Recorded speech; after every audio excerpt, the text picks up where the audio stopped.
Here I am, not on your average Royal Enfield, but riding the brand spanking new Interceptor 650 en route to Goa, and you know what? I can't stop riding.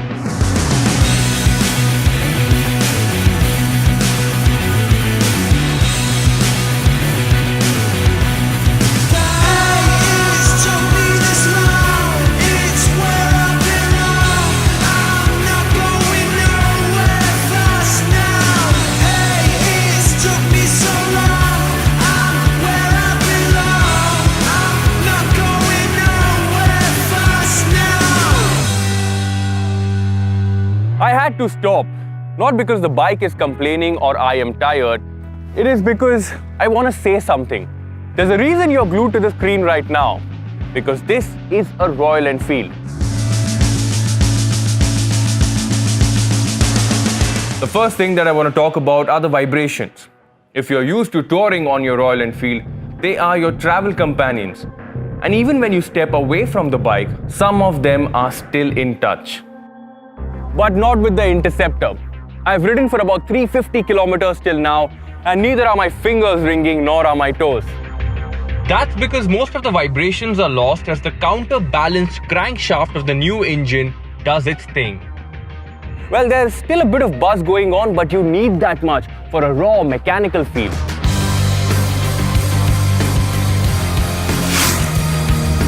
Then I want to talk about the engine itself.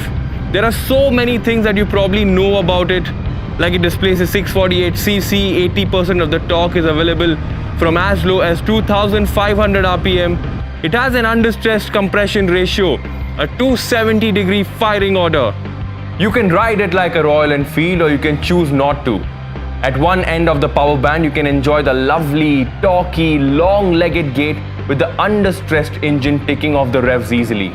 At the other end, it is a hoot to ride, revving as hard as its long stroke and under-stress compression ratio would allow and making brisk progress.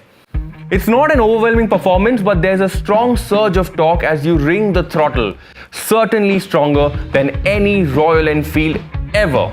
But the best part is that the surge can still be felt as the bike thunders to upwards of 160 km per hour on the analog speedo.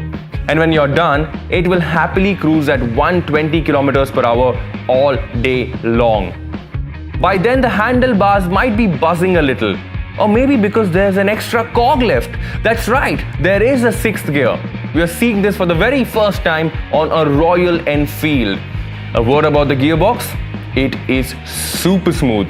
In fact, so smooth that you're left wanting for some more mechanical feel.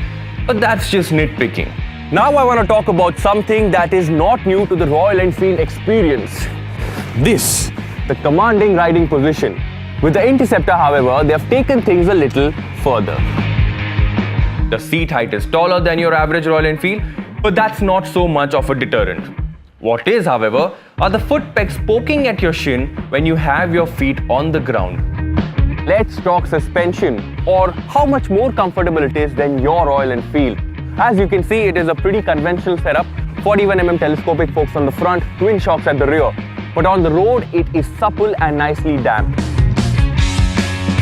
Hitting 170 km per hour on a Royal Enfield was enough first for a day, or so I had thought. As we entered the hustle and bustle of a typical Indian town, things started to heat up. And that is where, for the first time, I met a Royal Enfield that can keep its cool.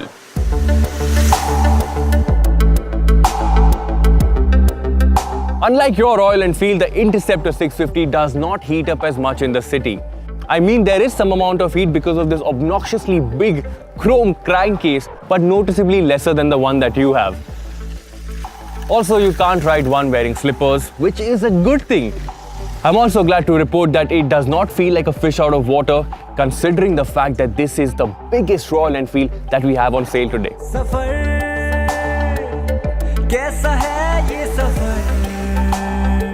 With a lot of engine mass in the center, you can't pivot it quickly for some quick, slow-speed U-turns. And the 37.5-degree steering angle isn't the best. However, there's more than 170 mm of ground clearance for the nastiest of speed breakers, and the slim dimensions allow for easy filtration through traffic. And that's also where the wide handlebar helps. It allows you to control the motorcycle like a T-spanner for directional changes. We'll need some getting used to though. The Harris performance-tuned double cradle frame feels almost over-engineered, extremely rigid. So much so that you would wish for a steering dampener for the lateral vibrations, and that's despite its long footprint. The Pirelli tires and the meaty power delivery meant that I am having fun around every corner. Certainly more fun than any Royal Enfield before.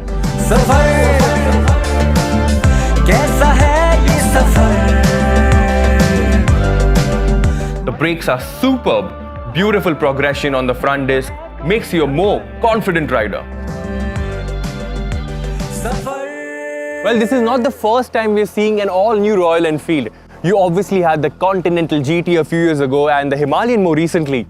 But this here has the most potential and is making the most noise.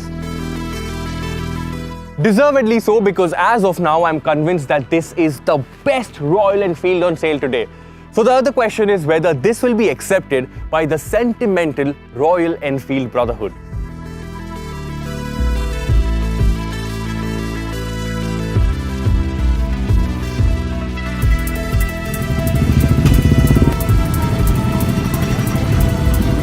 Thankfully though, I am in Goa, where the new Royal Enfield Interceptor 650 will face its litmus test, the test of acceptance by the Royal Enfield family here at Rider Mania 2018. Let's see how it goes.